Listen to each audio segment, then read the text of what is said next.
ગુજરાતમાં આપણે જોયું કે એક વરસાદી રાઉન્ડનો અંત આવ્યો અને હવે જ્યારે નવો વરસાદી રાઉન્ડ આવી રહ્યો છે તેની શરૂઆત લગભગ 15 તારીખની આસપાસ થવાની છે। પણ એની પહેલા ગુજરાતના ઘણા બધા એવા વિસ્તારો છે કે જ્યાં અત્યારે હાલ હળવોથી મધ્યમ વરસાદ પડી રહ્યો છે। તેને તો સમજવાનો પ્રયત્ન કરીશું કે આજના કયા એવા વિસ્તારો છે કે જ્યાં વરસાદ પડશે। પણ હવામાન વિભાગ દ્વારા શું આગાહી કરવામાં આવી છે, હવામાન નિષ્ણાંત પરેશ ગોસ્વામી આગામી વરસાદના રાઉન્ડને લઈને શું કહ્યું છે તે પણ સમજીએ। નમસ્કાર, તમે જોઈ રહ્યા છો નિર્ભય ન્યૂઝની વેધર અપડેટ અને હું છું હંસિની। વાત કરવામાં આવે ગુજરાતમાં આમ તો છેલ્લા થોડાક દિવસથી આપણે જોયું કે ચોમાસું છે તે નિષ્ક્રિય થયું હતું, પણ હવે ધીરે ધીરે આ જ ચોમાસું છે તે સક્રિય થયું છે। અત્યારે હાલ ઘણા બધા એવા વિસ્તારો છે કે જ્યાં ક્યાંક વાદળછાયું વાતાવરણ જોવા મળી રહ્યું છે, ઘણા બધા એવા વિસ્તારો છે કે જ્યાં ક્યાંક ભારે પવન જોવા મળી રહ્યો છે। પણ હવે સૌથી પહેલા સમજી લઈએ કે આજથી 2-3 દિવસનું વાતાવરણ કેવું રહેવાનું છે। જે રીતે આખો આ ગુજરાતનો મેપ છે ને હવામાન વિભાગ દ્વારા આગાહી કરવામાં આવી છે આજના દિવસને લઈને, જેની અંદર પોરબંદર છે, જૂનાગઢ છે, ગીર સોમનાથ અને દીવ છે, રાજકોટ, અમરેલી અને ભાવનગર, સૌરાષ્ટ્રના આટલા વિસ્તારોમાં આજે ક્યાંક હળવોથી મધ્યમ વરસાદ પડી શકે છે એવી સંભાવના છે। એ બાદ સમજી લે કે દક્ષિણ ગુજરાતની પરિસ્થિતિ શું કહી રહી છે। દક્ષિણ ગુજરાતનું ભરૂચ છે, એ બાદની વાત કરવામાં આવે સુરત છે, નવસારી છે, દમણ, વલસાડ છે, તાપી, ડાંગ, નર્મદા, છોટાઉદેપુર અને વડોદરા, આજે આ જ દરેક વિસ્તારોમાં પણ ક્યાંક વરસાદ પડી શકે છે એવી સંભાવના છે। વરસાદની આગાહી ક્યાં કરવામાં નથી આવી એના વિષયને લઈને વાત કરવામાં આવે તો મધ્ય ગુજરાત એટલે કે મોરબી છે, સુરેન્દ્રનગર, અમદાવાદ, ગાંધીનગર, ખેડા, આજે અહીંયા ક્યાંય પણ વરસાદ નથી। ઉત્તર ગુજરાત કે જે આમ તો હજી સુધી વરસાદની સત્તાવાર એન્ટ્રી થઈ નથી ને હજી પણ ક્યાંક વરસાદની આગાહી ઉત્તર ગુજરાતમાં જોવા નથી મળી રહી।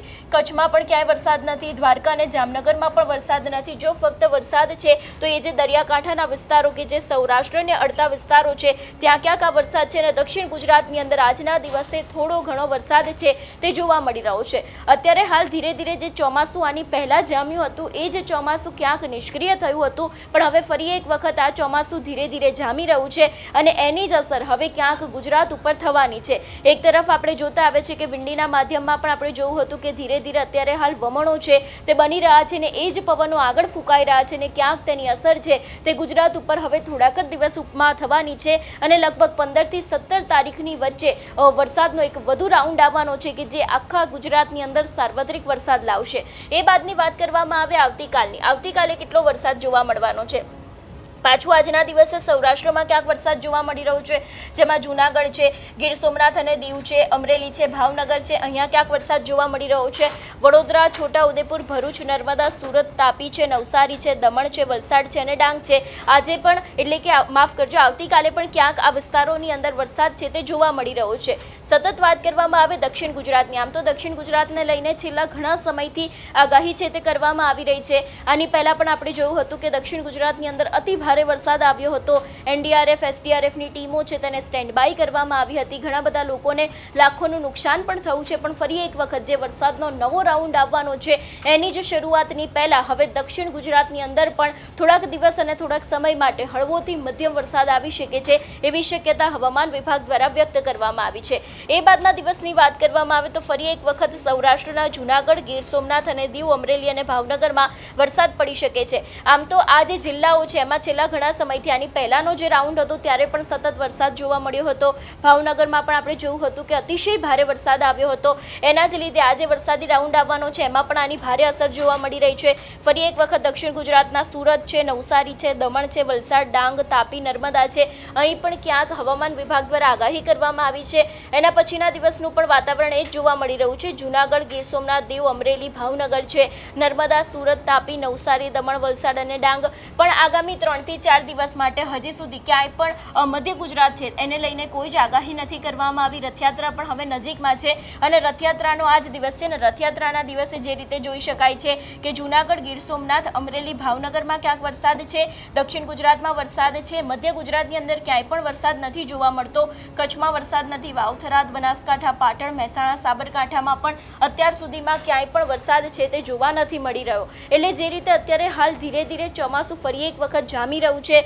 ઘણી બધી જગ્યાએ આપણે જોયું હતું કે જે આખું આ સાયક્લોનિક સર્ક્યુલેશન સર્જાયું છે એની અસર ક્યાંક રાજસ્થાનના ભાગો ઉપર જોવા મળી રહી છે અને હવે ધીરે ધીરે તેની અસર ગુજરાત ઉપર પણ જોવા મળી શકે છે એવી શક્યતાઓ છે। અને વરસાદનો જે નવો રાઉન્ડ આવવાનો છે એ જ નવો રાઉન્ડ આખા ગુજરાતની અંદર સાર્વત્રિક વરસાદ લાવશે એવી પણ આગાહી, એવી પણ શક્યતા છે તે વ્યક્ત કરવામાં આવી રહી છે। હવે સમજી લઈએ વિંડીના માધ્યમથી કે અત્યારના હાલની શું પરિસ્થિતિ છે અને આગામી દિવસોમાં કેટલો વરસાદ આવી શકે છે અને પરિસ્થિતિ શું કહી રહી છે। જે રીતે વિંડીના માધ્યમથી જોઈ શકાય છે કે ઘણા બધા એવા વિસ્તારો છે કે જ્યાં ઠંડા પવન ફૂંકાઈ શકે છે અને એની સાથે વરસાદ જોવા મળી રહ્યો છે। એમાં મુખ્ય છે જે ઓખા બાજુનો વિસ્તાર છે, ત્યાં અત્યારે હાલ વમણ બની રહ્યા છે। દક્ષિણ ગુજરાતની વાત કરવામાં આવે તો સુરત છે ને એની આસપાસના જે વિસ્તારો છે ત્યાં ક્યાંક હળવોથી મધ્યમ વરસાદ પડી શકે છે। જે રીતે આપણે હવામાન વિભાગની આગાહી જોઈ એમાં પણ એ જ પરિસ્થિતિ હતી ને વિંડીમાં પણ અત્યારે હાલ એવું જ જોવા મળી રહ્યું છે। સુરત છે, વ્યારા છે, નવસારી છે, વલસાડ છે, વાપી છે, અહીં ક્યાંક એવા પવનો ફૂંકાઈ શકે છે। રાજપીપળા, ડેડિયાપાડા છે એ પણ દરેક વિસ્તાર એટલે કે જે આખો આદિવાસી વિસ્તાર આવેલો છે ત્યાં પણ ક્યાંક હળવોથી મધ્યમ વરસાદ પડી શકે છે। દક્ષિણ ગુજરાતની વાત કરવામાં આવે, દક્ષિણ ગુજરાતમાં પણ ક્યાંક વરસાદ છે પણ મધ્ય ગુજરાતની અંદર કોઈ જ એવી શક્યતા નથી કે ક્યાંક વરસાદ પડી શકે છે। એવી પણ કોઈ શક્યતા અત્યાર સુધીમાં મધ્ય ગુજરાતમાં વ્યક્ત કરવામાં નથી આવી અને અત્યારે હાલ જે રીતે આખું આ સાયક્લોનિક સર્ક્યુલેશન ધીરે ધીરે બની રહ્યું છે અને એની જ અસર આગામી સમયમાં ક્યાંક ગુજરાત ઉપર થઈ શકે છે એવી શક્યતા છે। હવે સાંભળી લઈએ કે હવામાન નિષ્ણાંત પરેશ ગોસ્વામી છે એમના દ્વારા પણ શું આગાહી કરવામાં આવી છે। આમ જોવા જઈએ તો ચોમાસું ધરી છે એ અત્યારે ઉત્તર તરફ ખસી રહી છે, એટલે કે પંજાબ, હરિયાણા થઈ યુપીના ભાગો થઈને બંગાળની ખાડી સુધી એ જઈ રહી છે। એ જે ઉત્તર તરફ ખસી છે એ હવે જ્યારે દક્ષિણ તરફ ક્યારે આવશે તો કે કોઈ અરબ સાગર કે બંગાળની ખાડીની અંદર સિસ્ટમ બને અને એ ચોમાસું ધરી ફરીથી પાછી દક્ષિણ તરફ ખસે ત્યારે આપણે વરસાદ આવે, જેની અંદર જોવા જઈએ તો હમણાં આવનારા 5 દિવસ તો કોઈ વરસાદની સંભાવનાઓ નથી, જે 2-3 દિવસ તેમાં આપણે કહી રહ્યા છીએ। પણ આજના પ્રિડિક્શન પ્રમાણે એવું લાગી રહ્યું છે કે 15 તારીખથી અરબ સાગર પાછો સક્રિય થઈ રહ્યો છે, જેથી કરીને મોન્સૂન ઓફશોર ટ્રફ છે એ ખૂબ સ્ટ્રોંગ બનશે, જેથી કરીને 15 થી 20 જુલાઈમાં છૂટાછવાયા ઝાપટા પડવાના છે।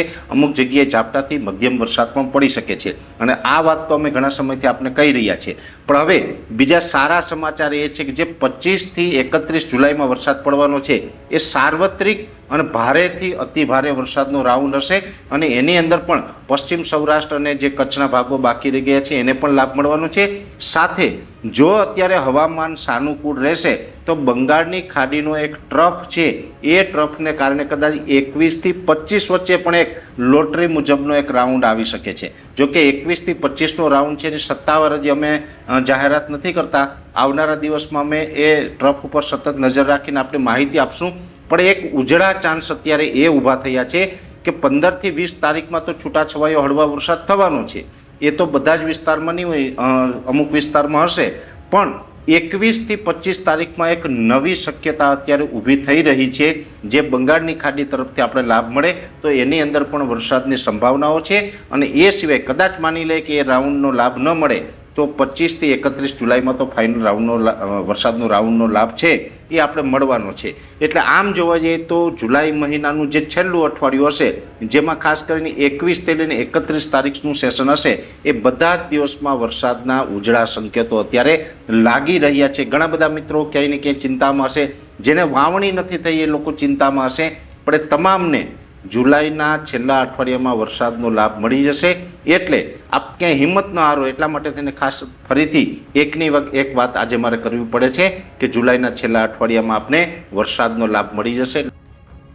એટલે જે રીતે આપણે હવામાન વિભાગ છે એમની પણ આગાહીને સમજવાનો પ્રયત્ન કર્યો, વિંડીના માધ્યમથી પણ જોયું કે ઘણા બધા એવા વિસ્તારો છે કે જ્યાં ક્યાંક છૂટો છવાયો વરસાદ પડી શકે છે। અત્યારે હાલ તમારા વિસ્તારમાં વાતાવરણ કેવું છે અને વરસાદની કોઈ શક્યતા છે કે કેમ એ અમને કમેન્ટ કરીને ચોક્કસથી જણાવજો। તેની સાથે અમારી ચેનલ નિર્ભય ન્યૂઝને લાઇક, શેર અને સબસ્ક્રાઇબ કરવાનું ભૂલશો નહીં। નમસ્કાર।